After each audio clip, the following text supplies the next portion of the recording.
Don't say words you're gonna regret. Don't let the fire rush to your head. I've heard the accusation before, and I ain't gonna take any more. Believe me, the sun in your eyes made some of the lies worth believing. I am in the eye in the sky. Looking at you, I can read your mind. I'm the maker of rules, dealing with fools. I can cheat you blind. And I don't need to see any more to know that I can read your mind. This is the Community Solutions Podcast. Jason Bradley, Andrew Richter, we're dispensing with all the other niceties today, and we're getting right to it because I am upset. Jay, what the heck's got you? And usually I'm the one pissed off all the time. Well, by the time our listeners hear this, it'll be not so fresh news, I guess. That's what you're pissed about. Yes. Funny how we just talked about this on my show, too. We just talked about this a few days ago. I know where you're going. By the way, I have no idea who sings the song. That's funny. Well, I can understand maybe not knowing the lyrics, but you do know the song. I do? Yes. Alan Parsons, Eye in the Sky. Or Alan Parsons Project. Oh, I know him. He's the guy from... he designed the spaceship on Austin Powers, too, remember? Yeah. They call it the Alan Parsons Project? Alan Parsons Project. Yes. Oh, okay. Yes. Now I know who he is. He's evil. They play the intro to this song like at every sporting event. What was it again? Alan Parsons Project, Eye in the Sky. Eye in the Sky, okay. You might... So I probably heard it at the Twins game a few weeks ago a couple times and did notice. Yeah, probably. Deal like you do with Brother Love, I guess. Oh yeah. Well, my favorite was when we talked about gases, and we got to methane, and I got to produce methane on the air. Right. Oh boy. I know it's riveting radio. Yes. Yeah. Oh. Here's the thing. Sometimes it is hard to. Once I hear the song, I'm like, oh yes, okay, I've heard that. Yeah. And sometimes just the lyrics you don't quite get that. But right. Yeah, that's okay. I'll have to see if I can find it because who was it? The Bellamy brothers? Alan Parsons Project. Right, remember? Alan Parsons Project from the spaceship in Austin Powers. Yes, that is exactly it. Oh, that's not going to give you what you need. There's a whole intro to that. Oh, I'll find it at some point and play it for you, but I won't bore the listeners. I'll look it up because I kind of like when somebody just goes off on instrumentation, Jimi Hendrix style. Sometimes I kind of enjoy that. Yeah, it's not exact. It's not really not like quite Jimi Hendrix. No, not quite Voodoo Child. No, it's no. You'll recognize the intro as soon as you hear it, though. Like I say, just about every sporting event on Earth. All right. Well, Jay, yes. Let's get back to what's got you hot under the collar here. The news today of now it's 13 and about 100 people total, I believe, somewhere around there, killed in an attack in Afghanistan. Actually, it's the deadliest day for Americans in 11 years. Yep. In Afghanistan. The disaster just continues. The news gets worse every day. This president has taken less than 8 months, just over 7 months, really, to ruin two countries completely. I'm not even kidding. I know you're not kidding. I'm laughing at the... Biden should get an award for that. That isn't easy to do. That's not easy to do, to take one of the greatest countries in the world and one that is barely hanging on, granted, but you destroy both of them. Well, I still come back to a couple with some of the listeners here. I'm not liking some of what I'm hearing about impeaching him, and because let me tell you something.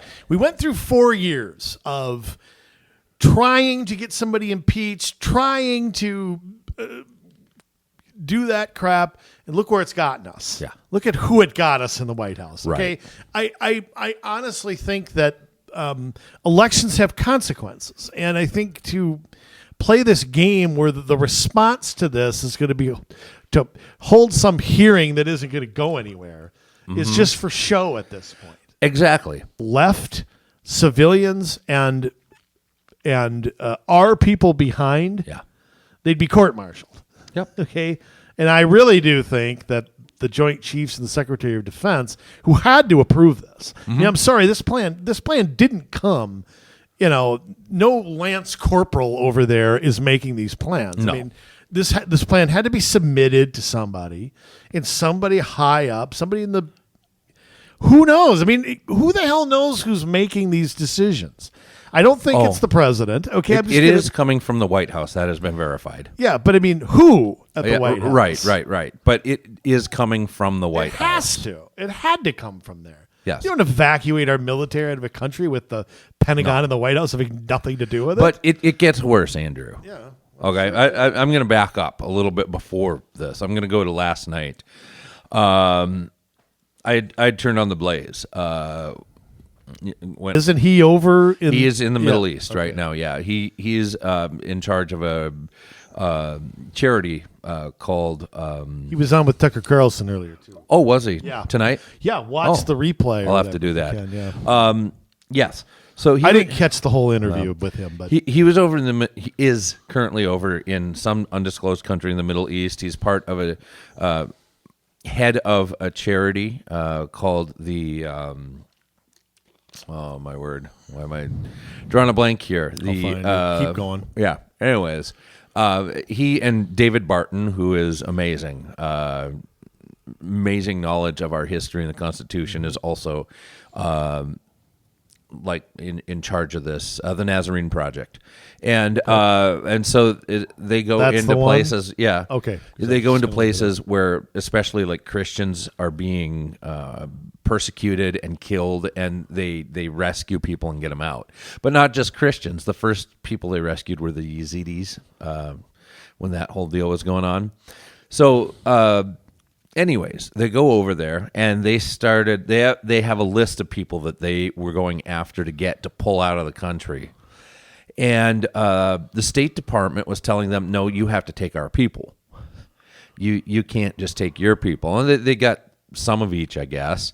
But they have had trouble with a number of things from getting the planes off the ground in the first place to once they're in the ground and close to their destination, having to turn around and go back to the tarmac in Afghanistan, in Kabul, and wait there. They had. Yeah, we know why, though. It's because we secured the airport without securing the perimeter. The roads that go in there are in Taliban hands. Well, no. I'm talking, these are planes in the air full of people trying to get people out of the country, having to go back into Afghanistan and land and wait on the tarmac because the State Department is pulling garbage behind the scenes. In fact, there are... And Glenn Beck had found out from the ambassador to Macedonia that people coming in, and they said, no, the State Department told them they were not allowed to accept any of the refugees, and they closed the country down. They have to go to Michigan and Pennsylvania and well, eventually, but Wisconsin. first they go to these different countries to get processed, right? Whatever that means. We know what it means. It means they take down a bunch of info, they figure out who you're going to vote for, and that's what they do. But, I mean, so here's the thing. They are trying to get people out. They can't get people out. The State Department is working behind the scenes, or certain elements of the State Department. From what I've heard, there are good people at the State Department that are trying to work hard to fix this. There are very bad people at the State Department working, I'm sure, with some of the people that Obama put into the White House. It's the career people who undermined President Trump, undermined President Bush. Right. They've been there since Clinton, at least, some of them. Yes. And some of them, though, are even more radical than that because they came in with Obama as part of the Marxist revolution. Right, but remember, too, there are some that are neocons who don't want us to leave Afghanistan. Well, they're there, too. Yeah, that's there, too.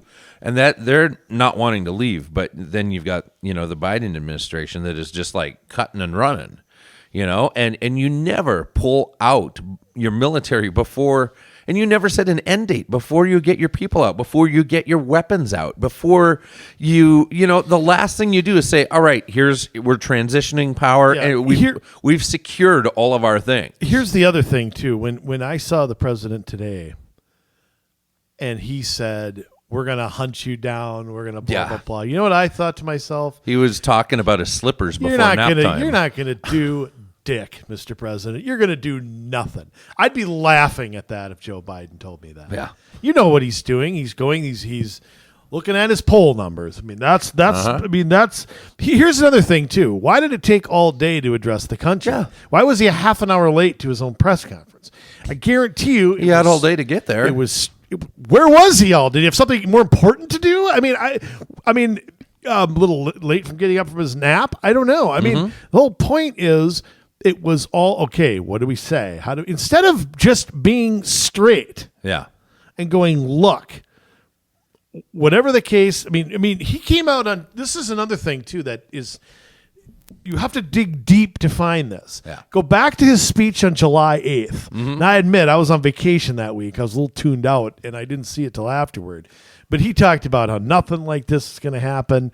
And I love how he blames the intelligence agencies. He always says that as the boogeyman, like, oh, nobody told me that. Blah, blah, blah. I'm like, really? Really, dude? You've been in Washington for 49 years, and you don't know who to talk to? Yeah. I mean, come on. With the idea he's going to hunt anybody down, give me a break. We're running out as fast as we possibly can. And let me tell you something. I've said this before. I support the withdrawal. Yes. I don't support how it's being done, and I want to make those two things separate. And we've been drawing down forces in Afghanistan for almost a decade. Yeah. What? It's been like Since 16 Obama's- months? I don't know about that, but I know that the drawdown started after Obama's reelection. Yeah. And there has been a substantial drawdown since then. It was being done very quietly and very, and I also think we have to start thinking here about this nation building stuff. Right. I mean, the idea we turn Afghanistan into a giant welfare state, okay, which is what we did. Like I said, where the hell is the $2 billion or $1 trillion or whatever the hell we've spent over there? The government won't cut my taxes $100, but we have the money to do all this stuff. I mean, it's like our military's become an NGO. Yeah. It feels like that sometimes. So, But I mean, here you have, our military trying desperately to get people out of there to the best of their ability, and you have last night they started closing up the gates so they can pull the military out of there. When there's people still, our citizens out there at the gate trying to get in, telling them yesterday, you turn around and you go back home. Well, out of there. And I don't know if you heard about how all this happened, but I mean, this is what I worry about here in a lot of situations. yeah, I mean, and here's the other thing. Here's the sad part. The sad part is there'll be no accountability for this. There won't be a drop of it. No one will get fired. No one, and if they do get fired, they'll end up writing a book and succeeding George Stephanopoulos. I mean, we all know there's no consequences. Go back to the people who I initially supported the Iraq War, but go back to the people who championed that. Go back to all the people. They're all still cashing checks at CNN, at ABC. There's no accountability at all. The whole Bush lied, people died. I'm sorry, people really did die because of these lies today. Yeah, but I mean, look, President Biden owns the tail. He doesn't own the drawdown, but he owns this, period. He can't blame this on anybody but himself. No. And I'm going to tell you something. It's not enough to go up there and say the buck stops with me or blah, blah, blah. That's rhetoric, okay? First off, Harry Truman said that, okay? So give some credit to – you didn't come up with that, Mr. Biden. Can you plagiarize something else, okay? I mean, come up with your own thing. It's just kind of absurd. But, I mean – but if nothing happens to anybody, then the buck didn't stop with anybody. Right. It really didn't happen. And I think that you have to really, I don't know. I feel like I'm living through Jimmy Carter again. There's something tells me that we have not come close to seeing the worst of this. I mean, I hope I'm wrong, but 2 days ago, Jay, we sat here on my show, and I said, if I were the Taliban, I'd call their bluff. Yeah. I mean, I didn't mean it the way, but I would just say they're not going to do anything. They're going to go bomb something. Yeah. Who's going to stop you? And I'm not advocating going back in, I'm not advocating that. Right. I'm saying we've flubbed this, whoever we are, to the point where, and for the president to say there's no Al-Qaeda in Afghanistan, what the hell are you saying? Now, look, there's Al-Qaeda in every country there's Al-Qaeda in New York, okay? The idea that there are no terrorists there, what right. in the hell is he saying? Well, and now, I mean, this is giving a rebirth to ISIS, which is amazing. Yeah, but that's ISIS needs a cause, and that's all. They're a bunch of yahoos that need they're no different than comrades in the Soviet Union prior to the fall of the Tsar. I mean, that's who they are. They're a bunch of guys with a cause, and I keep saying this too. I mean, where are these humanitarians right now? Where are these women's advocates? Where are advocates for gays and things like that? If a bunch of Christians were doing this instead of Muslims, we know what the reaction would be. I guess there's no white Christian to blame, and that's probably part of it. But you hear dead silence from any groups like that. Too worried about woke corporations over here. Yeah. So I don't know what the answer is to this. Well, I know what the result's going to be. The result's going to be that, I've said this before. Afghanistan's a country of a bunch of tribes who were killing each other long before we got there. Mm-hmm. They did the same thing under the Soviets. When the Soviets invaded, it was the same thing. It was you overrun their 9th century weapons, but I think my fear is that this ends in a big terror attack. Yeah. That's my fear. Mm-hmm. And I think there's so many things we can do. I go back to post 9/11 and the criticisms I had of the simple things President Bush could have done, which he didn't, which is close our border, get the student visa program under control. When you see a terrorist hijacker get mailed his flight license 6 months after 9/11, isn't that a indication we have a problem there? Yeah. And it's very simple what could have been done rather than nation build. So we're not going to close our borders under this president. This president has no interest in that. He has no interest in doing anything to Biden's been there for 49 years. He hasn't done anything to change security on visas or anything like that. We have no idea who the hell is coming into this country. And I think that's going to just continue. Mm-hmm. And the consequences of that ultimately are going to be very, very bad, both economically and security-wise. We don't have to go rebuild. We can't keep democracy here. So the idea that we're going to go rebuild some tribal nation in a cave somewhere is, in retrospect, it's an impossible task. See, I make the mistake, Jay, of thinking everybody thinks like we do. And I'm not saying some cultures are not capable of it, because I think human beings are capable of anything. But a yearn for freedom has to come from within. Mm-hmm. And I hate to say this, but when Iraq and Afghanistan began, I was hoping that would trigger that.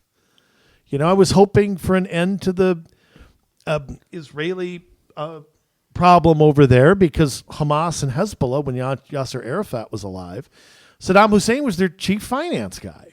Mm-hmm. I mean, he was the one sending all the money over there.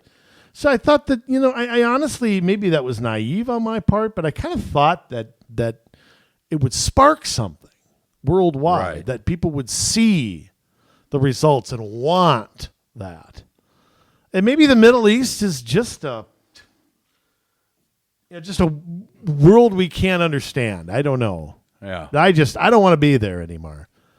Let them kill each other. They want to kill each other. I mean, I hate saying that, but, we sit here and we let people kill each other in our big cities. Why don't we fix that? Yeah. But I'll tell you what, I've never, I've had my disagreements with every president, okay? Less confidence in a human being than I have in Joe Biden. This is like a greatest hits of worst presidential decisions ever.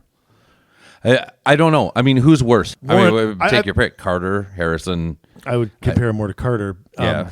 I think Worse than Carter. I think Warren Harding was a good president. And he's always rated in the bottom 5 by these scholars. And I'm like, what the? We went through it one time when we talked about how he was elected on his birthday. Remember that? Yeah. And so I've said this before. I mean, the 4 most underrated in my book, and maybe it just goes to show what people think, what these scholars think a president. The scholars think that a strong president is somebody who stretches the law and is dictatorial, and it's funny what they think a good president is. Biden's dictatorial, and there's nothing strong about him. But like, if you look at, if I've read scholarly things that you take your buddy Teddy Roosevelt and Wilson are always rated high. Right. Taft's always rated low. He was the best out of the 3. It's not even close. Yeah. Not even close.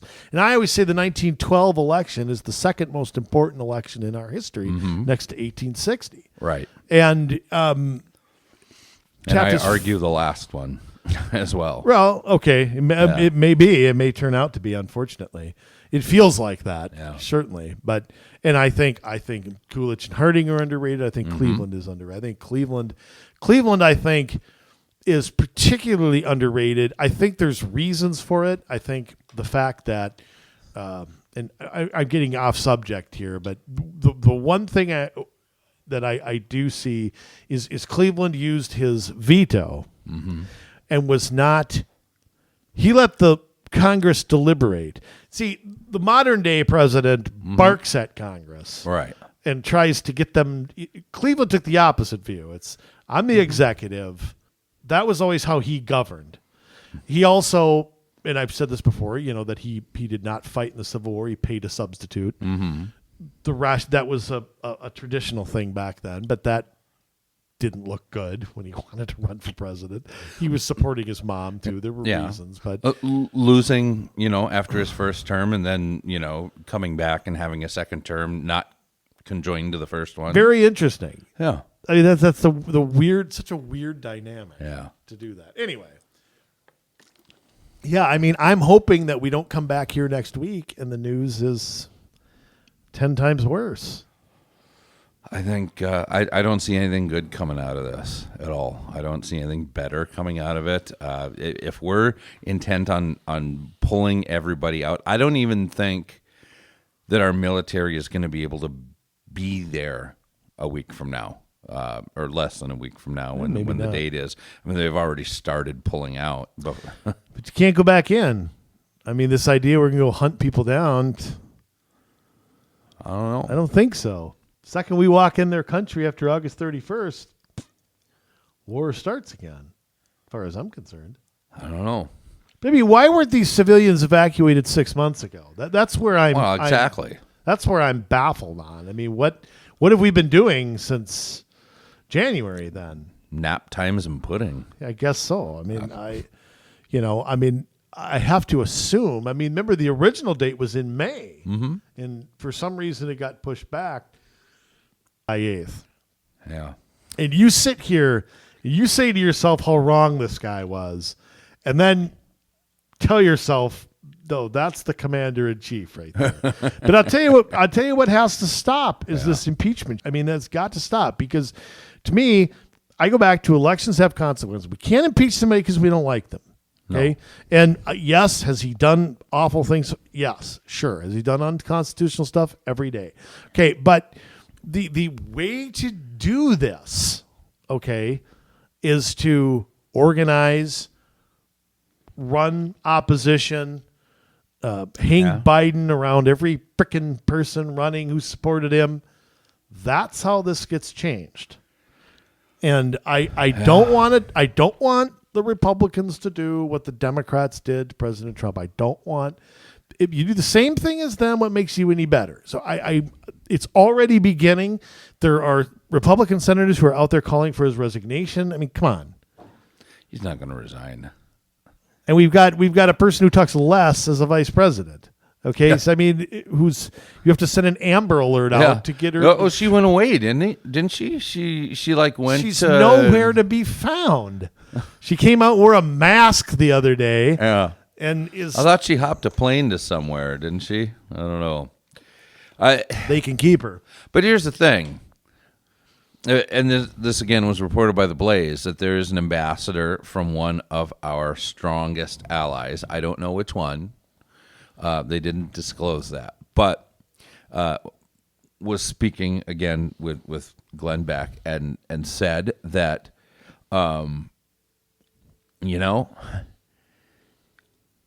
I don't trust you guys, but you have integrity. I'll work with you anytime.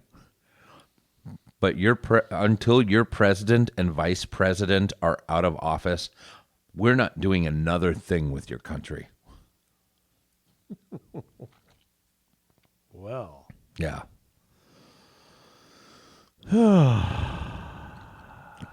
I don't know. brutal. We've went from the strongest nation in the world to the armpit of the globe. It's definitely not doing. It's definitely not going well. I mean, there's just no. Again, I would caution something too that this isn't going away anytime soon. I mean, this, and I think this is going to be a major news story for months because I don't think everybody be out by the 31st. I don't think there's any way we go back in no matter what this president says. I don't know. I'm expecting they'll do something that's going to cover over. All they've got to do is start a riot in a major city, or, we forget about Afghanistan. It goes away. Well, it does, but you could be right. There could be a hurricane or something that goes on the front page, but I don't know. I think it's hard to run from. I mean, I watched as a plane took off and people tried to jump on the plane. Yeah, I watched that and too. Fell. That was horrendous from hundreds of feet up. Yeah, I mean, those images don't leave people very quickly. It looked like 9/11, people jumping on it, and that's what it felt like. Yeah. And I don't know that this president gets, and I think there's going to be hearings on this. I think there's going to be, I think people are going to have to testify. I don't know that it goes away. I think there's Democrats upset. Yes, I mean, there are. Bob Menendez went on a tirade the other day. He's the chairman of the. I mean, I don't care for him, but I mean, he was harsher in his criticism than 2/3 of the Republicans were. Partly because my guess is, and I'm just guessing here, I'm guessing that Congress was pretty uninformed about this. Mm-hmm. And that they don't like that. That may be part of why that a co-equal branch of government was not really told or was reassured, and it turned out to be baloney. And I think again, when your credibility takes a hit, it's difficult to get it back. So I don't know that you're right. A hurricane or a school shooting, as much as I don't want them to happen, could pull this off the front page. But I think it's coming back. I think it's coming back soon. I don't think this can be run from. And I just have a gut feeling that the images I saw, I forget. I'm not forgetting in a week. I'm not either. But, I mean, keep in mind, it is still a year and, 3 months till the election? Oh, year and 2 months? Yeah. Year and 2 months till the election. And between now and then, the Democrats and the media that covers for the Democrats are going to do everything they can to bury this and make people forget it. Yeah, and also the Republicans that have played along the whole time. They don't have much credibility either. No, they don't. I mean, I saw Lindsey Graham barking the other day, and I'm like, you've been an advocate for staying in Afghanistan for 200 years. Yeah. Who are you to criticize? I mean, everything he said was correct, but it's like, hey, dude, if it was up to you, we'd have 50,000 troops still there. I'm not sure. I think, some Republicans don't have much credibility on this either. It's like, why listen to you? You were wrong on this, wrong on this, wrong on this. It's kind of I think the answer is a new, younger demographic of candidates has to run and change the direction. going forward. And I just think that, that's the way it ends up having to be. But yeah, I don't know. I don't know. I mean, it's funny because a year seems like a short amount of time. Yeah. But it also, in politics, it could be a lifetime. This is enough to sway the pendulum way back the other way. Well, if the election were this November, I think they could never come out from under it. No.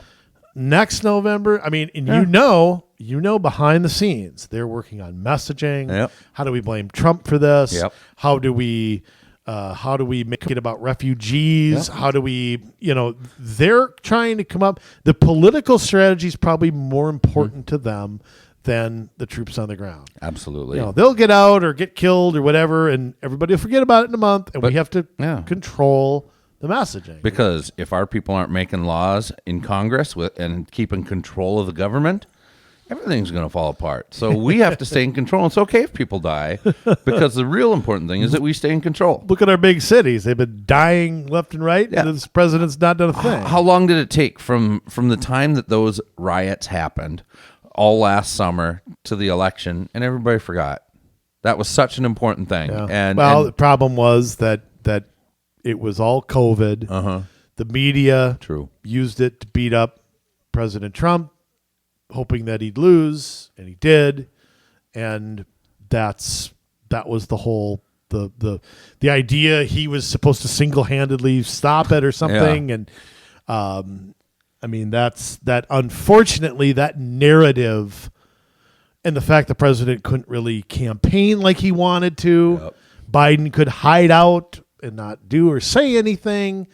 And for the president to get 13 million more votes than he did in 2016, I think was a hell of an accomplishment. But but everything came together. And it was. You're right. I mean, the disasters from before weren't thought of. And the funny thing is, go back to 2016. It was President Trump talking about what was going on in the big cities and how they had been under Democrat control for 50 years. I never heard a Republican say before. I mean, really, especially at that level. Right. They always avoided trying to do that, and so, you get what you vote for. And, of course, Minneapolis will get what they vote for again in a couple of months. We'll cover that. But today we have even better news. Well, if you live in a couple cities, and I'll give WCCO some credit here because I wasn't aware of this and you weren't aware of this. Seems like nobody was aware of this, Andrew. In fact, the people who live there aren't. I wonder if their city councils are aware of it. I'm not even sure of that. Maybe after the fact. Yeah.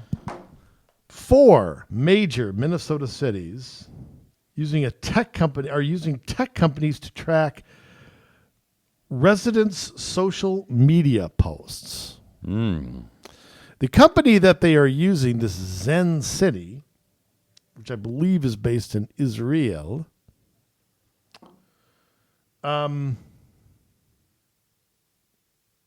tracking people's social media posts. Now, I know that sounds bad. It doesn't just sound bad, it is bad. But it gets worse. Oh, of course it does. It's always worse. Whatever you hear first, that's like the glossy edition. Here's what I love, though. This is where you got to give cities credit. Okay, tracking social media posts supposedly, so we can have better government. We can learn what residents are saying. No, we're not going to go campaign, and we're not going to knock on their door. We're not going to have more communication at meetings. We're not going to do anything like that. We're not going to do that. We're going to spy on them and see what they really think.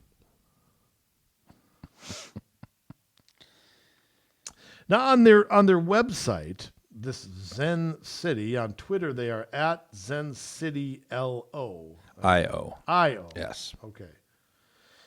Says on its website that the public posts analyze posting. You believe that? No. I don't believe that either.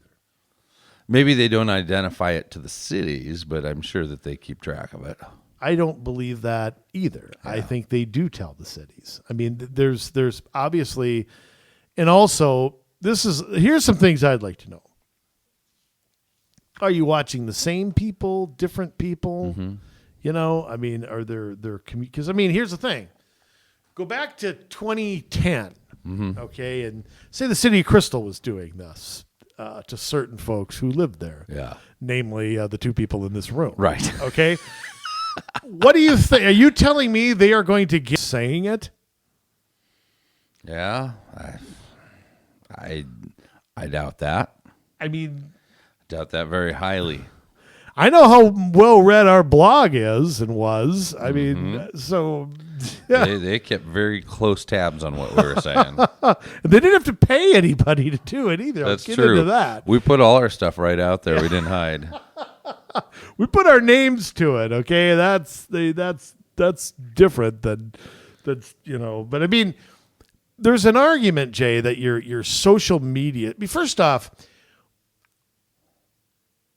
social media platforms and what is written on there already is getting.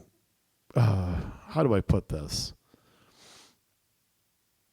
Certain opinions are now not allowed Right. on these platforms. So whether you're getting 100% accurate sentiment or not, whether 12 people posting about something in a city of Brooklyn Park is 60,000 people, 70,000 people.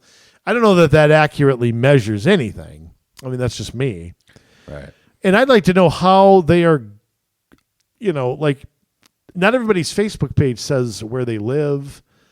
Some of them are set theirs up different ways. So something tells me if they're either they're getting more information different ways than just looking at somebody's post of their kids at the park. Is there a way, you know more about technology than I do, is there a way for them to sort of crack that? They can get past. If I put up a bunch of safeguards on my Twitter, Yeah. like you can't see I don't put what city I live in. You can deduce it Yeah. from reading a lot. Yeah. But Seeing who you're friends with. But how do they sort that? How do they do that? Well, when you're dealing with AI, artificial intelligence. Let me back up a second. Are they looking for keywords? Are they looking for certain subjects? Maybe not people who live somewhere. Yeah, when you're dealing, just like the Brooklyn Park Police Department, Right. I live there. right? Hey, some jerk pulled me over. Blah blah blah. But maybe I live in Plymouth. Maybe how do you separate that? Right. Yeah. Well, AI is designed to capture information in such a way that it can learn and it's artificial intelligence. It runs on a certain program, and so it becomes a master of whatever you program it to do, whether that's play chess or whether that is to find out everything about somebody, right? And so it learns from all of the data it collects, and it aggregates it, and it's able to sort it. Much better. Yeah, much better than the human mind can do because it thinks about it differently. It doesn't think like a human mind. It thinks like a computer. And so it's able to calculate and tabulate and aggregate. And so it brings all of this stuff together, and it's able to pick out keywords and whether that is based on profession or whether that's based on likes and dislikes, whether that is based on whether you say where you live or not, whether that's based on where you check in. So likes when and you dislikes. go somewhere. So if you like, say, like the mayor's Facebook page, is Right. that something that you like the police department's page, you like the park and rec department's page. Now, some people are just doing that so they can get information too. Right. There's that. But in that case, you might also like an anti-police group. You might also like, But you're probably right. Like local restaurants, like a local. People are generally going to live within 10 to 12 miles of places they frequent, maybe less than that. Probably. So Parks they visit, schools their kids go plus, to. these phones of ours, I mean, with GPS, they keep track of where we go all the time, and you can triangulate with cell towers and stuff to show where you're at. So even if your GPS isn't on per se, it's still keeping track of you with satellite where you're going. Yeah, that's called to leave your phone on the kitchen table every time you go. Right. Now, somewhere. AI is probably not picking up on that. I don't think they have that kind of level of access. Right. But a lot of times what we do on social media will betray us, right? Because we are checking into where we eat or where we go to the grocery store, or we complain about the traffic at such and such an intersection, or hey, the police just pulled somebody over here, and there's a fire at 36th and blah blah blah. Right, and so they may not have us nailed down to you live at 1234 Jerkwad Street, but they might have, if they're able to put a number of pins in a map around a certain area, they can kind of tell where you're from. So. Could it be right? Crystal Lions? Exactly. If you belong to those, I mean, you can't get into some of those unless you live in that city. Or there's like a moderator that approves that too. Right. Boy. I mean, look, what's public is public, and if somebody wants to take the time to go look at every single thing somebody's saying, that's one thing. To hire somebody right to... Well, AI can pull out the posts that they want to see. They don't have to filter through everything. So they could. I want to see everything that's written about the mayor. I want to write everything see everything written about the police. Or I want, I want this keyword. I want that keyword, and AI can pull it all out. Wow! Holy cow! Well, Brooklyn Park's just borderline orgasmic about this. Their community engagement officer. Golly. Can't wait for the engagement officer to engage with you. Name is Matt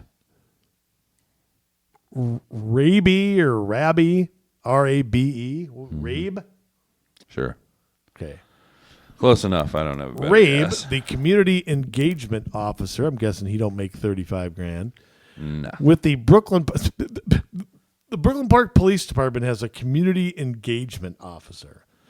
Okay. And that department oversees the ZenCity deal. Now, here's a question. Mm-hmm. And Jay, I've said this before, and I'll say it again. I'm not anti-police. I'm not pro-police. Right. There are tactics of the police departments that I don't like. Mm-hmm. Okay. I can support having a police department and disagree with some of the things they do. Okay. So the police department is running this thing.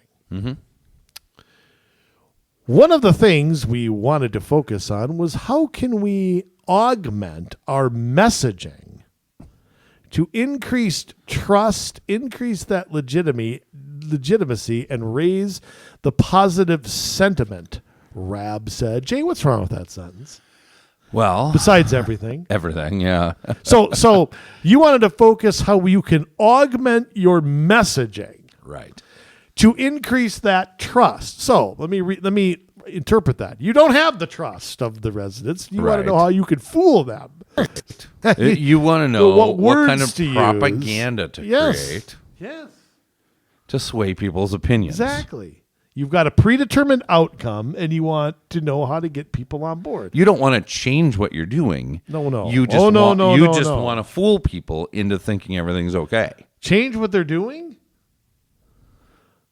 All right. The Brooklyn BPPD contracted with ZenCity in December 2020. The company says everything it gathers is public. Well, that makes it okay then. Right. It then produces a report for its clients that analyze the discourse on a given topic. No one is individually identified in the reports. Doesn't mean they don't have it. Right. Okay. Someone who says, I hate the Brooklyn Park Police Department, we'd be able to see that negative sentiment. Oh, wow. Zippity-doo-dah. You'd be glad to know St. Paul is using ZenCity on a free 6-month trial basis. Ooh. What do you want to bet it lasts longer than that? When does government get rid of anything? Remind me. City of Woodbury has used ZenCity since January, according to the city communications manager, Jason Egerstrom. I think it's a very useful tool for us. I think it helps us communicate with the public better. Yeah, instead of just telling them the truth, instead of just being honest, we can gather information so we can screw them over. Woodbury, listen to this. By the way, I'm seeing this at minnesota.cbslocal.com. Okay, and it's under the headline, several Minnesota cities using AI tool to monitor residents' social media. Guy named David Schumann is the one who he tweeted about it. Woodbury didn't communicate to the public that it started using ZenCity services. Ooh, transparent. Neither did St. Paul nor Brooklyn Park. Listen to this.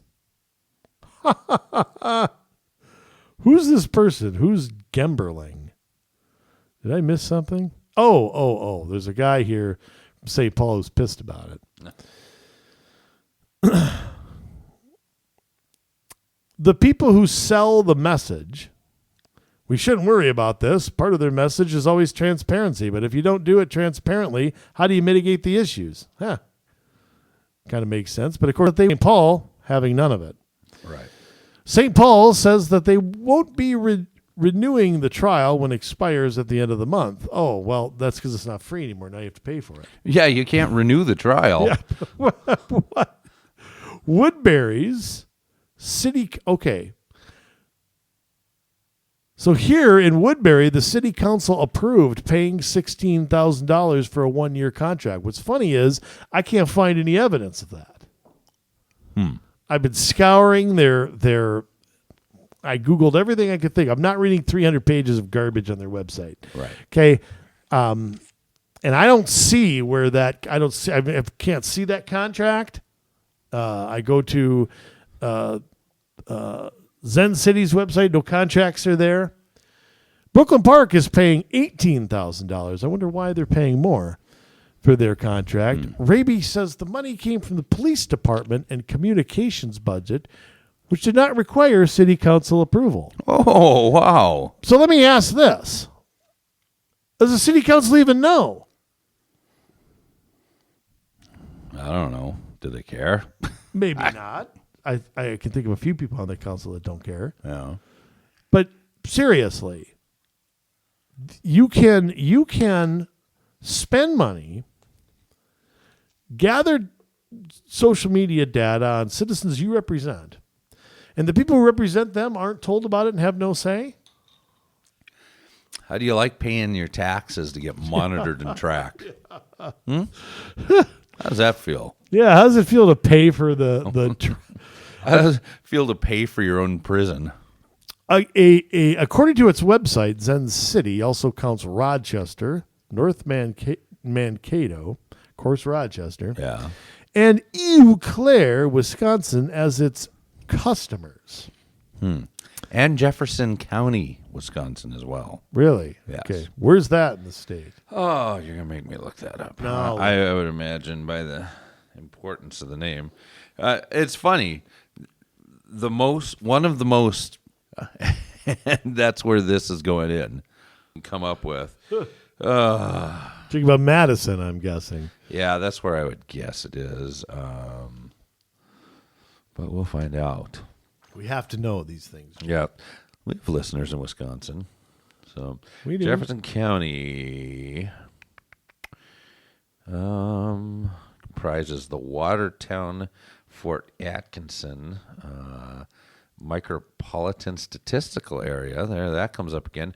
Milwaukee, Racine, Waukesha. So, it's also included in that statistical area as well.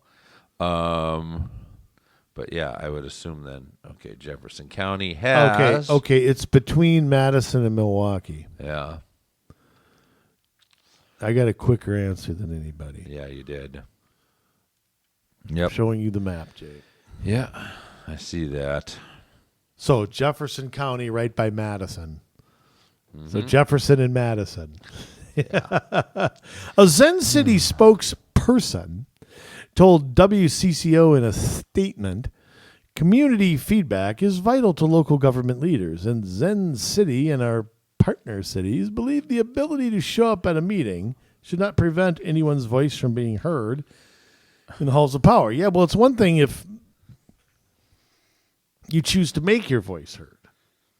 Yeah. I mean, city council people have phone numbers, right? They have emails. They live in the city that you're in. They're not that hard to contact. Right. I mean, let me ask this, Jay. Where's the red line right now? I mean, where's the red line for information gathering, for what's the limit on what can be? I mean, how does this pass constitutional muster? Well, because it's quote unquote publicly, public information stuff that's being posted. They're just aggregating stuff that's being posted to social media, Andrew. That's it. Everybody's already got it out there in public. So that's interesting. So if I provided, say a couple bank robbers wanted to hire ZenCity to aggregate some information, or something like that, and then that information helped them rob a bank. Are these companies guilty of anything? I know that's a ridiculous example, but what is the difference between that and the city doing it to get a certain response and craft a certain answer to somebody? I mean, in other words, if they are taking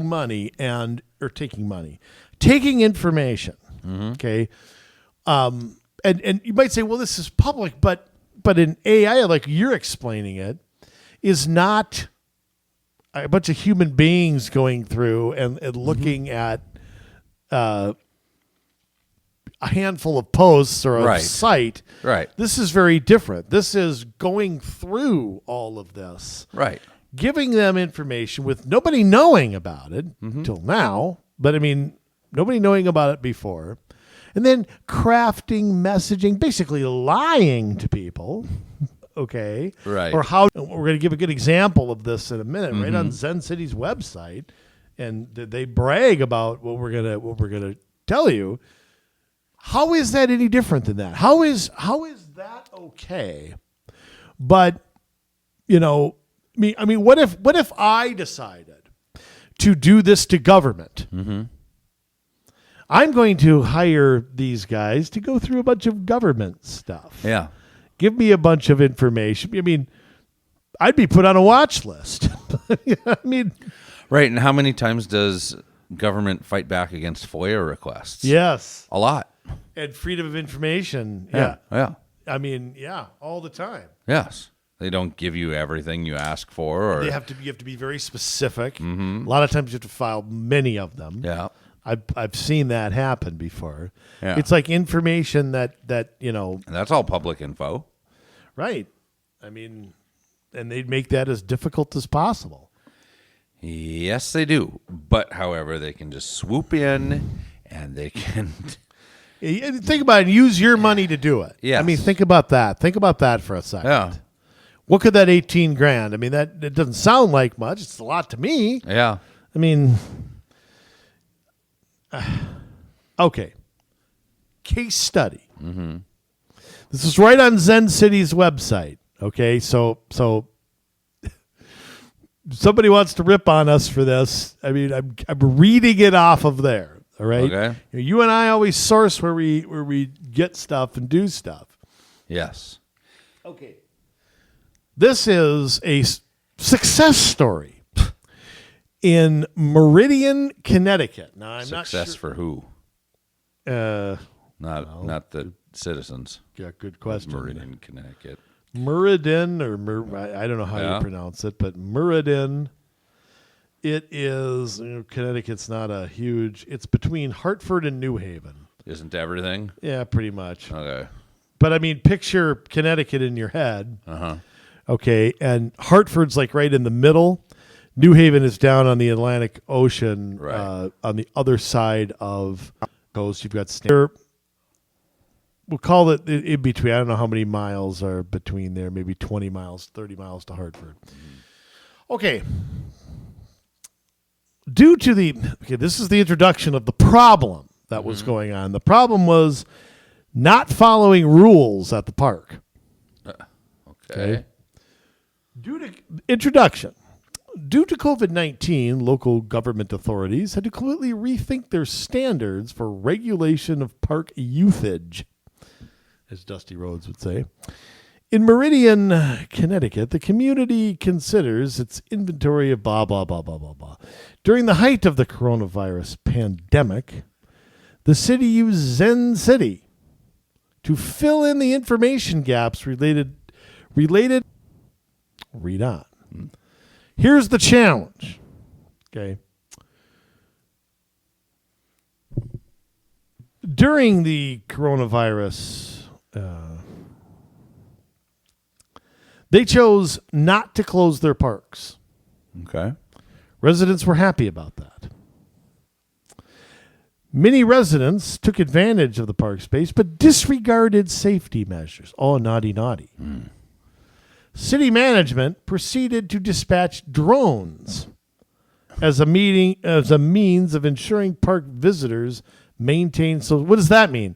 They went and hit people or something, or flew in between? Just they flew 6 nudged feet them in the forehead, yeah, like moved them bunk, 6 feet apart. Bunk. Move The back. The city's actions were initially met with negativity. Oh no, really? Initially, like people Yeah. got used to it. Oh, I'm sorry. Yeah, you put drones in a park I pay for, and you're upset that you're. I mean, I'm shocked. Yeah. The communications team, led by, oh boy, Belan Mike Ellis, whatever, doesn't matter. Okay. Sought out a way to improve residents' sentiment and understanding about the city's use of drones. Quick action was necessary. Oh, I guess this is a she. However, the use of technology in its tasks would make surveying blah, blah, blah, blah, blah. It's not important. Okay, moving down. The city used ZenCity for creating agile and impactful. What's an agile? Agile and impactful communications in a multitude of challenging scenarios. That's corporate speak. That Yeah. really doesn't mean a whole lot. For pretty much. After monitoring the ZenCity dashboard, city officials pinpointed the source of the community's uneasiness in the form of security drones. They found that the messaging from the mayor's official channel had the highest level of engagement and was the best platform to speak directly with residents. After acquiring these insights, I can't pronounce the name again, and communications team worked tirelessly to disseminate relevant information and clarifications via city-owned channels. As residents began to understand the reasoning behind the use of drones, resident sentiment began to change. Okay, now, Jay, let's stop right there and back up a minute. What are they saying here? They're saying people saw drones, did not like it. Mm-hmm.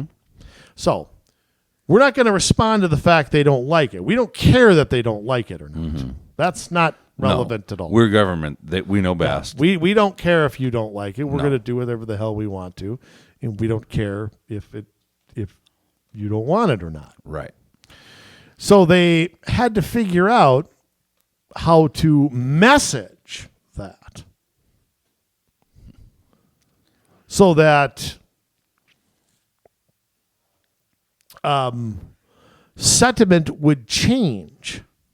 Mm-hmm. So it doesn't say what they said. If I had to guess, it's it's a bunch of, we're just trying to keep people, we're not collecting any info, drone, blah, blah, blah, blah, blah. Yeah. I mean, it was a bunch of BS. But think about that. Think about what they're saying here. They're not responding to residents' concerns. They're listening to what people are bitching about and trying to get them to not do it. Yeah. Okay, how do we get them to not do it without changing what we're doing? It's like, Propaganda. okay, yeah, we don't want we don't want a huge tax hike. Okay, so we're still going to do the tax hike, but how do we convince people either that somebody else is paying or that, it's kind of like you see a huge tax hike proposed at the state. Yeah. Oh, no, you're not going to pay it. Yeah. Your neighbor's going to pay it, but you're not. It's only a cup of coffee. Right, a latte a day. Remember that the old saying? Yeah. I'll tell you what's even worse. Scottsdale, Arizona. Oh, I like Scottsdale. I've stayed at the Scottsdale Princess. Okay.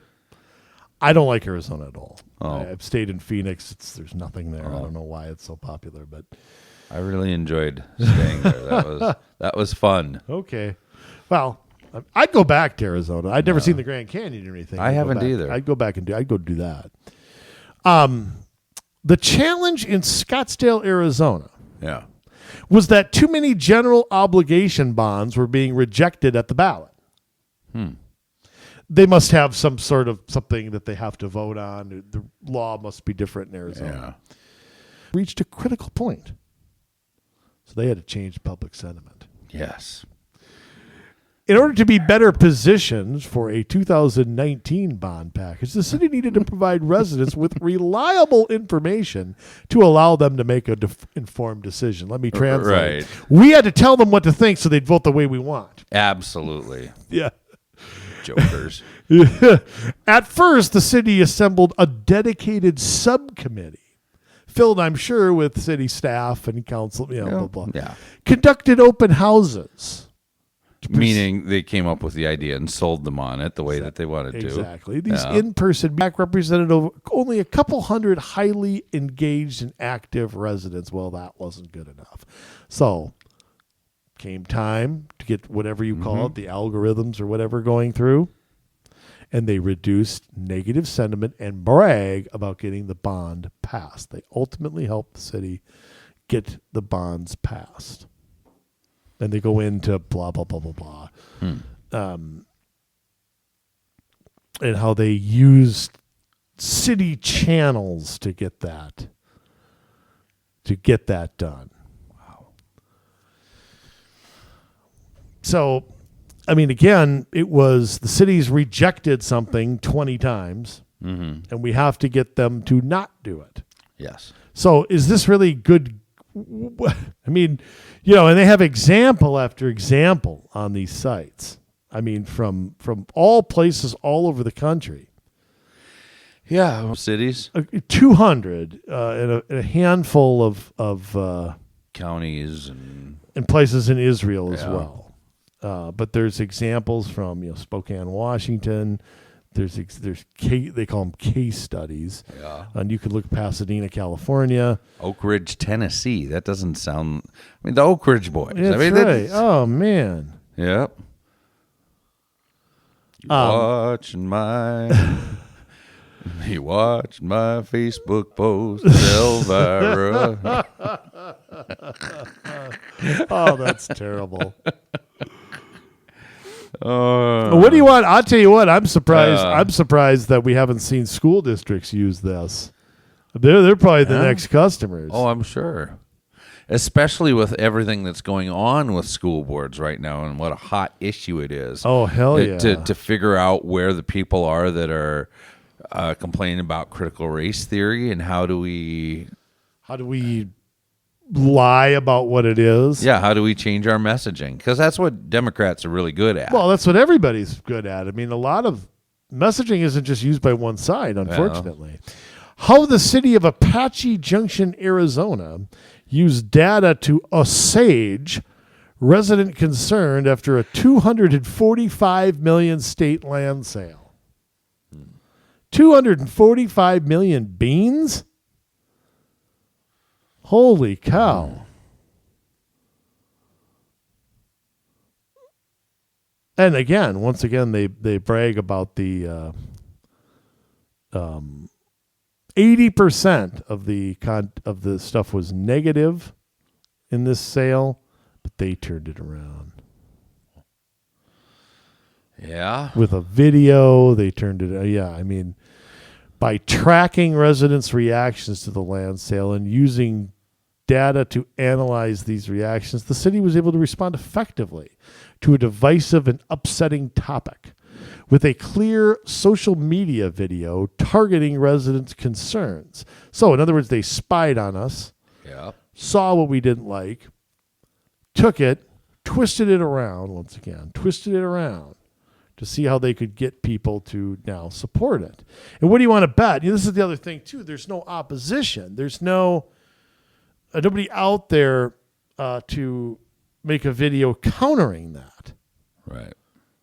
It's like, because, of course, the city has our tax dollars, to do whatever they want with it. So, and again, may or may not go through the city. It could just go through the police department. Nobody knows.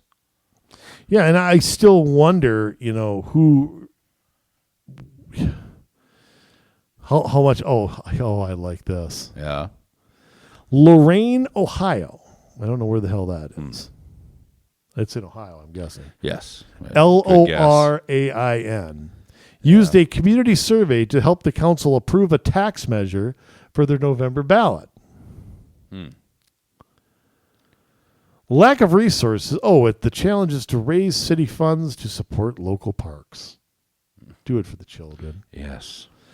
A lack of resources parks have taken a back seat to the city. Discussions by the city council to maintain and raise the improved park facilities either have been on the table since 2019, but the council repeatedly reluctant to move forward due to comments from a small group of residents who regularly attended council meetings, although they may not necessarily be representative. I see.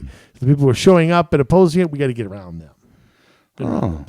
Lorain is on Lake Erie, about 25% of the way west of Cleveland, 25% of the way to Toledo, west of Cleveland. So, yeah.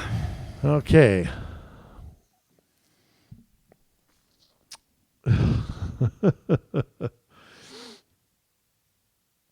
So this must be on the ballot this November.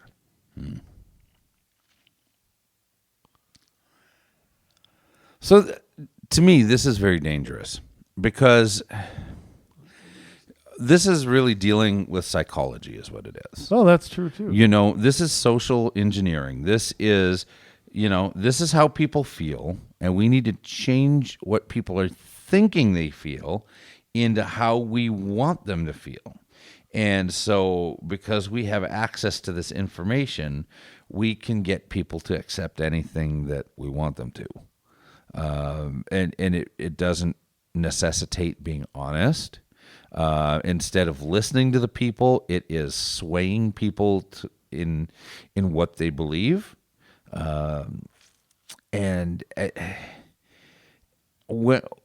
When was it okay for people to stop being honest? That's what I don't get. It's Jay, acceptable. Let me back up even more. Why is it the instinct of people in charge that they have to do dishonest things in order to get results that they wish? If you want a ballot measure for a school district or for whatever reason, why is it that you can't just get a campaign together, raise money, start a Facebook page? This is what campaigns do all the time. Get a website, get a group together, get volunteers, and go out and make that case to the community. Here's what we need. Here's what it will cost. Here are the consequences if we don't get this. Why is the instinct that we have to not listen to the people, but basically tell them that they're wrong? Right. And try to, twist their sentiments into thinking they support something that they don't. And, again, cities can hold an open house. One thing that needs to be done a little bit more is there's too much of this showing up at a meeting and talking. That's not the only avenue to do that. I think cities need to do a better job of like tracking emails and saying, look, this is just as important as somebody who comes and talks at open house. Maybe they can't come and talk. Yeah. Maybe it's the instinct to try to use different words, or why is the solution never to just talk to me? These are people in your city. Mm-hmm. They probably make the same living as you do. They live in the same neighborhoods as you do. Why do you have to try to fool them? Mm-hmm. Yeah, I don't have an answer for that. But, I mean, that's the way government works. And then use your tax dollars to do it. Right. But that's the way it works, in government. You rename things. You find the unpopular things, and you rename them, and you rename them, and you rename them, and you rename them to try and control the messaging. But if you don't think this happens, think about some things that have been renamed. Mm-hmm. Welfare is now assistance. Yes. Wars are now conflicts. Mm-hmm. Abortion is reproductive rights. Right. Global warming is climate change. You don't think that's a campaign to do that? Oh, absolutely. You don't think somebody thought that up and focus grouped it and tested it out, had a few allies in the media say it a few times? Really? Mm-hmm. It's exactly what happens. They may not use AI like this at the federal level, but that's because they can spend millions of dollars on focus groups and people. And they've already got your info, too, through the IRS and other places. I mean, they already know where you work. They know how much money you make. They don't have to do this. Right. I mean, it's scary to think. I mean, I ran for city office, Jay. And I can't imagine authorizing anybody to do this. Like, I mean, I really can't. And maybe I'm not trying to pump myself up or anything like that. I'm just trying to say, God, geez, what goes on in your heads? I suppose they figure, public information, it's out there. I might as well optimize it. But there's a difference between collecting it and using it like a survey to figure out what people really want.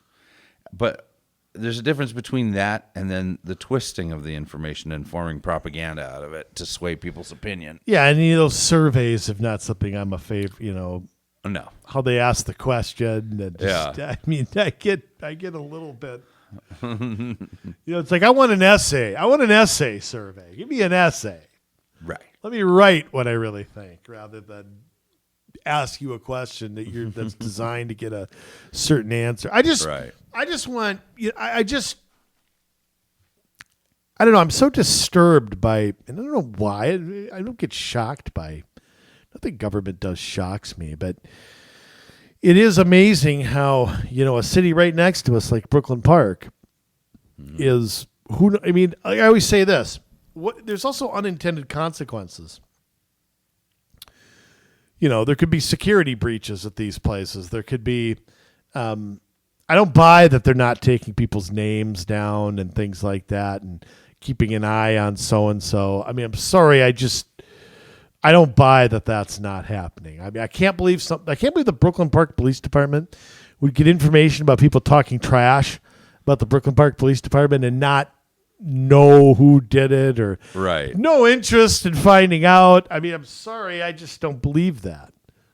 I mean, call me crazy. I'm not saying anything bad about, I don't know anything about their PD, but I'm just saying it's too tempting to have that information and not go further with it. Mm-hmm.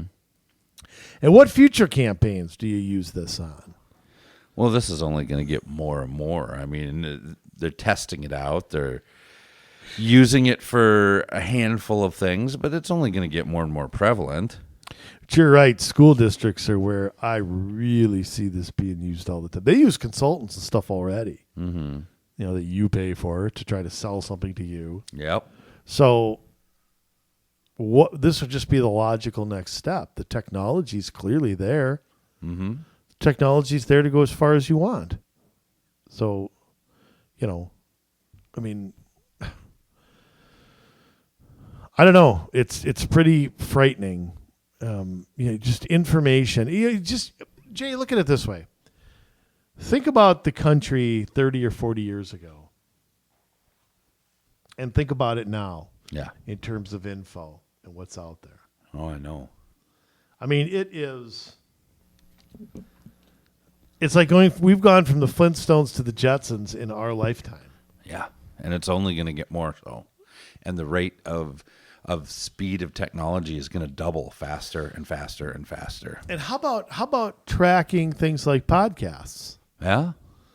I mean. Yeah, absolutely. I mean, voice transcription isn't the most reliable, but it's there. But you can do it. But also you can track subjects. You can track groups. You can track. We do a description of a podcast. Yep. You can see what's in there, keywords, subjects we're talking about. Yep. Our names are right there on it. Yep. I mean, and then you can really figure out who the troublemakers are. I mean, I'm convinced that these watchdog groups, I think that's what they're doing. That's how they're identifying people. Yeah. They're probably doing something like this. They're not listening to a podcast in Utah while they're based in Pennsylvania, but they're getting their information somehow. Somebody is.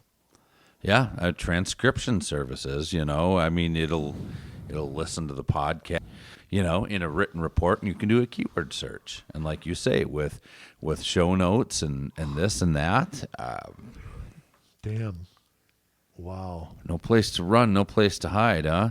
I mean, if we look... what's funny is we do this podcast hoping people listen to it. Right. Yeah. Oh, they're listening. Yeah.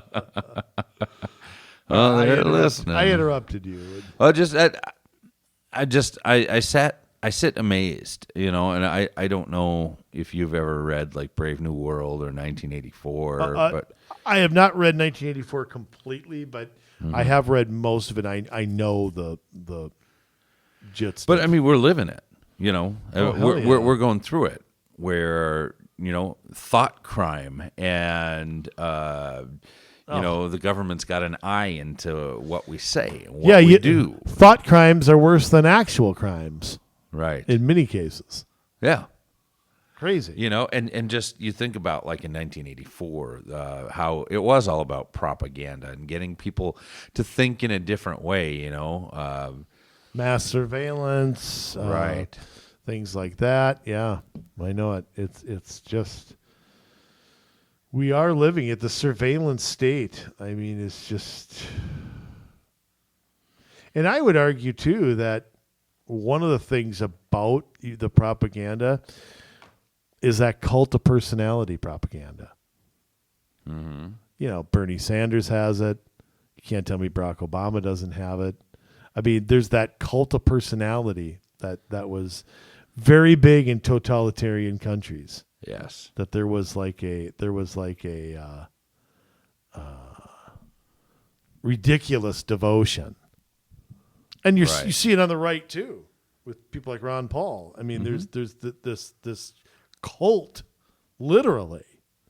I don't like using that word, but I mean, I can't think of a different word to say it. Yes. That there's somehow somebody gets, you look at famous dictators. They all have this well-crafted. Mm-hmm. There's this. They all have a brand. Way before branding was right. A thing. I mean, and that's scary too, man. That is really scary. I never thought I'd live in a cult of personality state. And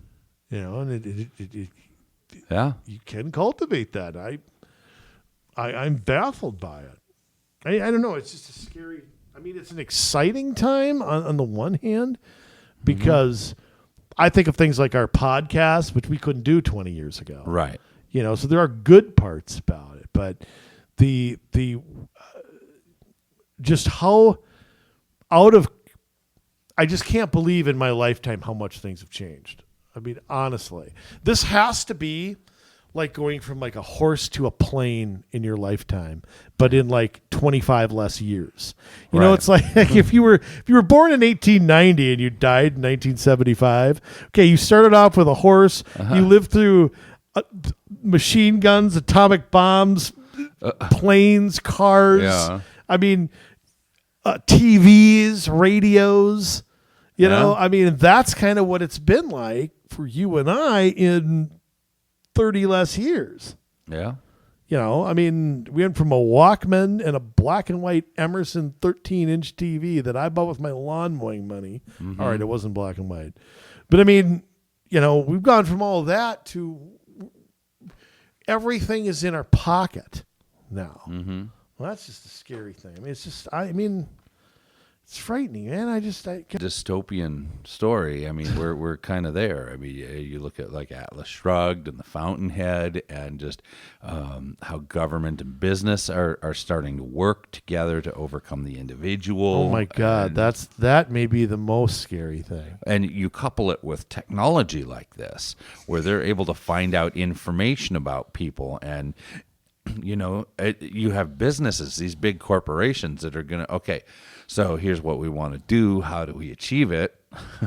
Because I can see businesses starting to use technology like this too in crafting their advertisement and their policy and things like that, especially as people are now starting to push back a little bit against some of this crazy woke policy coming out of the corporations. They've been using it for a long time. Yeah. Not so much the AI stuff, but businesses have been using marketing, consulting, focus groups, customer samples, testing. They already try to figure out how to sell you on what they're doing. Yeah, that's their business.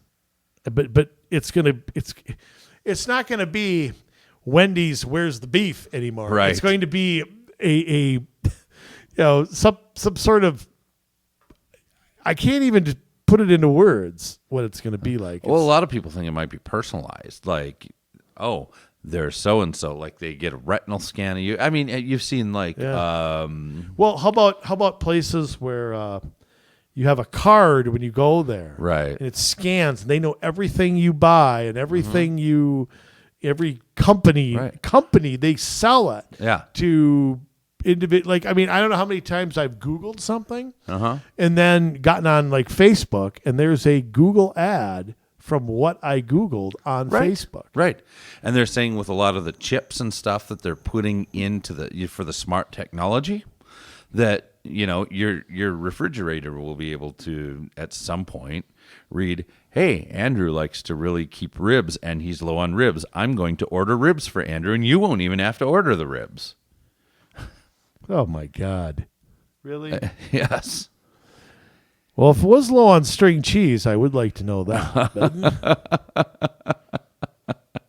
String cheese is pretty good. I don't want that refrigerator. No. I don't care if it's a nice side by side that my wife would like. I still don't want it. No. Anything stainless steel, she'll want. So I gotta make sure it doesn't. That's where you gotta watch it, is to make sure if people like that start getting a hold of social media posts. Oh, I see you're complaining about having to take out the garbage again. Yeah. Now you just pulled the... No, you know what they'll do? They'll send my wife something, how to message it to me to make it sound better. Right. You know. Right, exactly. You get to go play with your friends. Oh, how can we? You get to do that if you do this. Maybe that's what they'll do. Is she'll figure out the messaging other than, hey, take that out. I don't know, man. This is just. How about like? Could you see like political campaigns doing this? Oh, too? Absolutely. Because they use focus groups already. And political campaigns aren't going to not know who's saying something either. Right. You're going to damn well want that info. Right. Oh, boy. Yeah, I mean, it takes, the consulting business to a new level, I guess, when you can gather all of this information, what the people in a certain city are saying. Yeah, and I think the other thing that bothers me, it so dehumanizes everyone. I mean, it's like we're already losing the ability to talk to each other almost. And this just like furthers it. You know, these aren't people you represent. They're just numbers on a report somewhere. Right. I don't know. I'm pretty quiet on a lot of social media now just because I have better things to do than argue with some idiot in his underwear or something. But I get more, you want to know why people have a cynical view of certain things, cynical view of corporations, cynical view of government, cynical view of a lot of our institutions that we used to hold in high regard. Yeah. This is a great reason why. Right. You want to know why, government? Look in the frickin' mirror. You want to know why? I mean, the police department going through your social media, is that supposed to improve? And then not telling residents about it. Right. And that's supposed to encourage you want to fly drones through a park? And we're going to figure out how you like it. We're going to figure out how to sell so you like it. Right. You don't like it, we're going to shove it down your throat. Jay, on that note, another depressing week. That was kind of rough. Yeah. We started Afghanistan and then spying on boy. Yeah. That's a rough show. A good show, but a rough one. Things just aren't getting any better. Are we going to do a happy show at some point? I don't know. I don't think so either. Ask me January 20th, 2024. 25, you mean? 25, sorry. Well, we got a little wait, 25, Jay. yeah. Are we going to still be doing this then? Yeah. I don't think things are going to be solved by then. I don't know. I mean, I'm a little stymied in my long-term talks here. Yeah. We'll see. But I'll tell you what we're not stymied on. We're not stymied on our sign-off sermons, my friends. And once again, Community Solutions is proud to present styling and profiling, jet flying, limousine riding, wheeling, dealing, son of a gun. We know the men are jealous of them. We all know the women want them. Ladies and gentlemen, once again, SOS, the sign-off sermon, we present Jason Bradley. Thank you, Andrew. Started this show off angry. Yep, still angry. But you know what? It's lasted for an hour and a half. Yeah. It's lasted all day. It lasted since last night. I think I went to bed angry, woke up angry. I don't think there's any end in sight to that. But I mean, like we said, what else can I say that we haven't said throughout this whole show? Government, you give us the primary reason not to trust you. You give us the reason not to believe that you're going to do right by us, that you're going to do whatever you want, and you're just going to keep on shoving it down our throat. We don't elect you to shove things down our throat. We don't elect you to not act in our best interest. And now we got a whole bunch of people that are dead overseas because of your arrogance. Your arrogance did this. And, you want to sit there and make excuses all day. Oh, it wasn't me. It was this group over here. It was Donald Trump. It was it. No. I don't buy that at all. You didn't have to pull out. You could have delayed it 2 months. You could have gotten our people out of there before you started pulling yourselves out. You could have not announced a date at all and just said, we'll do it when we do it. And we're the flipping United States.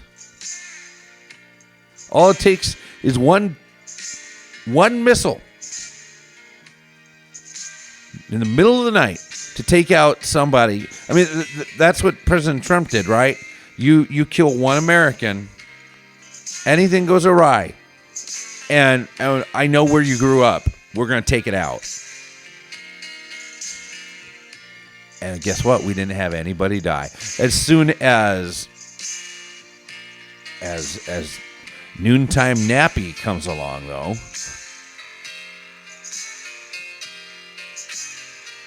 everything falls apart.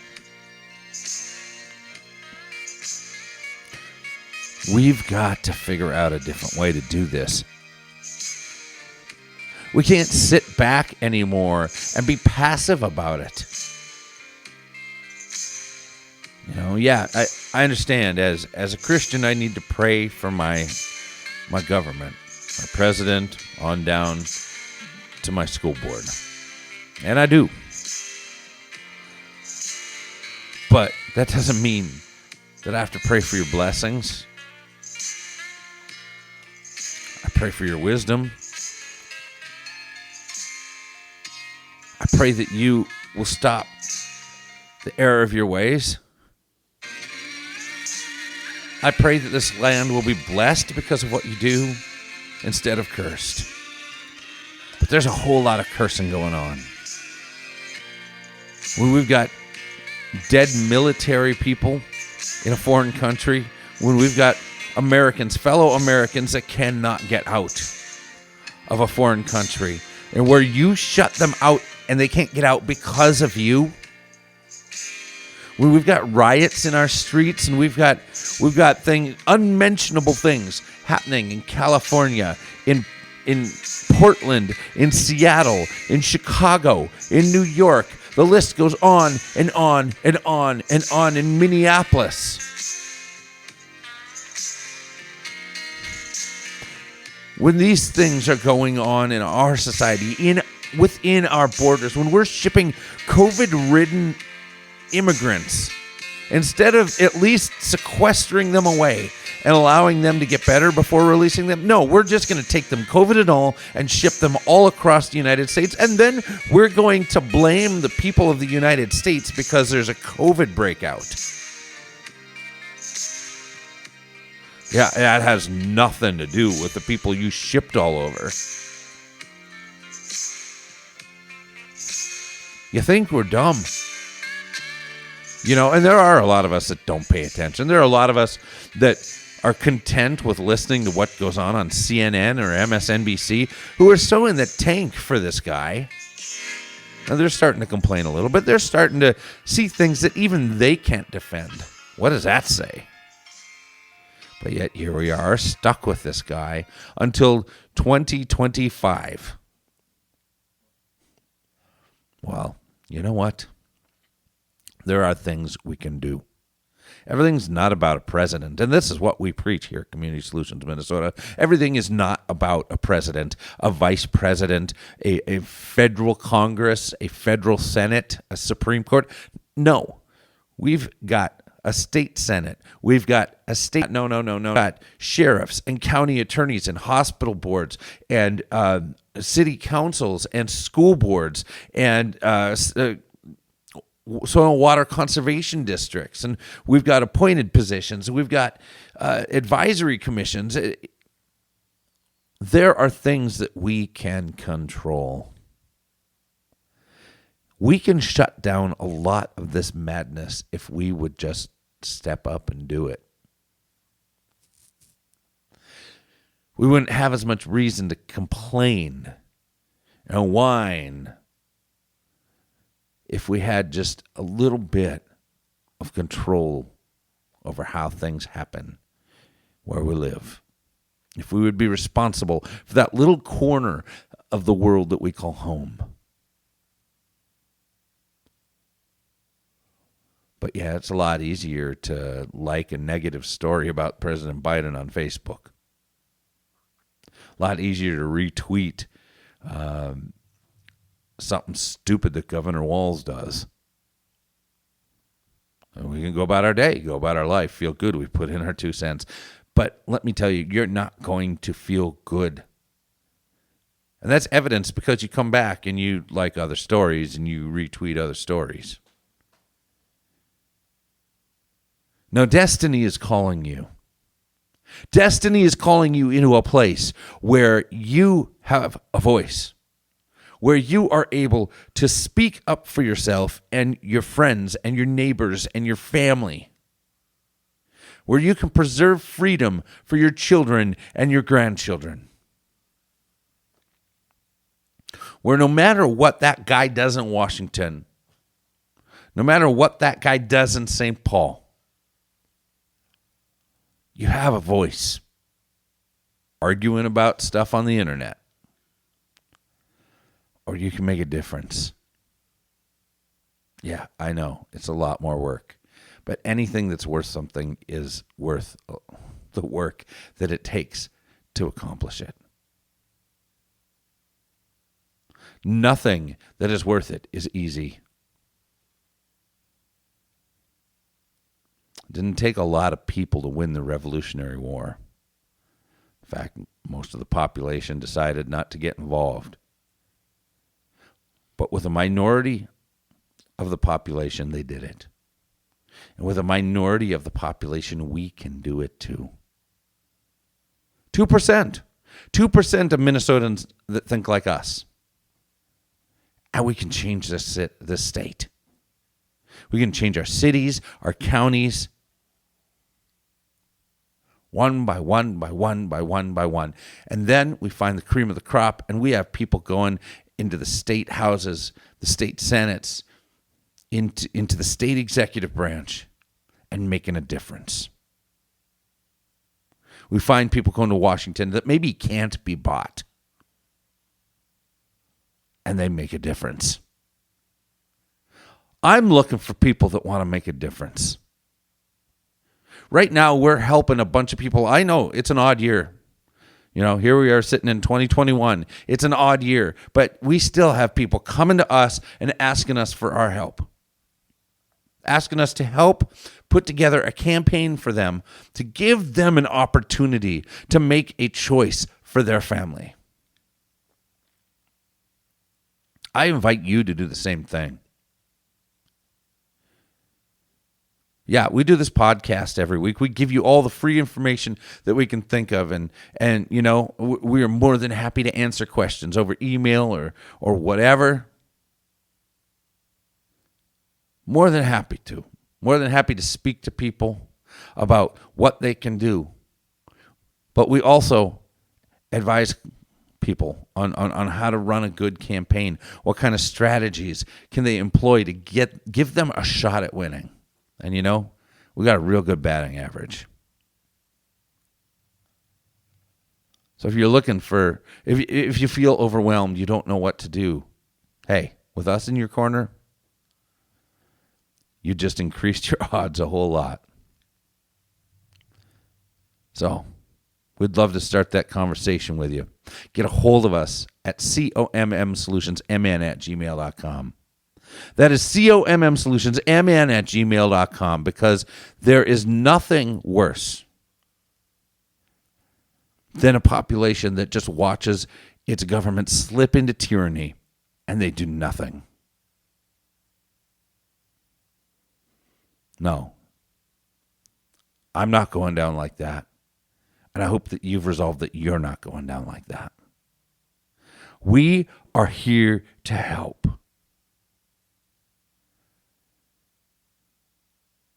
We are here for you. Let's do this. Join us and let's turn this around, because we love you, Minnesota, but now it's your turn to get to work.